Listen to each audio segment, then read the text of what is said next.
tutaweza kusaidika. Kaunti ma Busia oyange kaka achiel kuom mago mokwaki kod chandruok mar tuoche mag pien del ahinya to kind nyithindo. Wirani nyithindo 4 kuom mago mirwako e ute mag thieth nigi chandruok mar tuo mar eczema. Chal ma kama koro chuno ten kaunti no mar chuoyo kogno e ogirimiti kod riwruok mar Eczema Society of Kenya ma koro singo mar keto kenge mabiro konyo e kedo gi tuoche mopogore opogore mag pien del. Efinya Kidi nigi ler mathoth.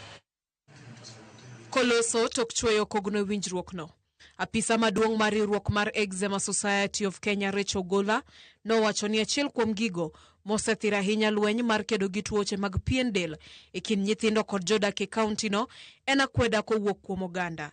Gino mamono jogo manigi chandruok makamano yudo thieth e kinde mowinjore. Kaluwore gi Ogola, achiel kuom gigo mabiro konyo e kedo gi tuoche mag pien del kaka eczema, vitiligo kod albinism en chiwo puonj ne jodak e wi tuoche makamano kod neno ni giyudo thieth makare. Busia County is one of the counties that is affected most by dermatology diseases and conditions, and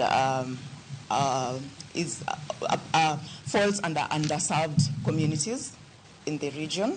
So we are looking forward to bridging that gap by bringing the medical camp and the conference to provide more awareness and to demystify cultures of skin diseases in the region. Paro makamano no sir kod jalup governor kendo jatend migawo mar weche thieth e kaunti no ma Busia Arthur Odera. Mano singo chiwo sir kod neno ni jodak oyudo puonj ma kinde ka kinde mabiro konyo e fwenyo tuoche go e saa machon. There are patients who suffer from skin ailments and they know and they have tried to seek help. We are here to tell them now there is even more help. Number 2, through awareness creation and discovery processes, there may be those patients who have skin ailments, but they don't know that that's an ailment. Omedo beneni kata obedo ni kaunti ma Busia en achiel kuom mago ma otelo kwan jogo moseyud gi tuo guonyo mar mpox, giketo kenge moromo mag konyo gayo landruok ma tuo no. I can't give you the statistics now because they keep changing every day. We have managed mpox cases very ably as a county.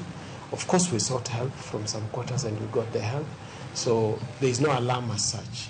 But the reason we are the leading mpox county is because of our position on the board. Efinya Kidi, Ramogi TV.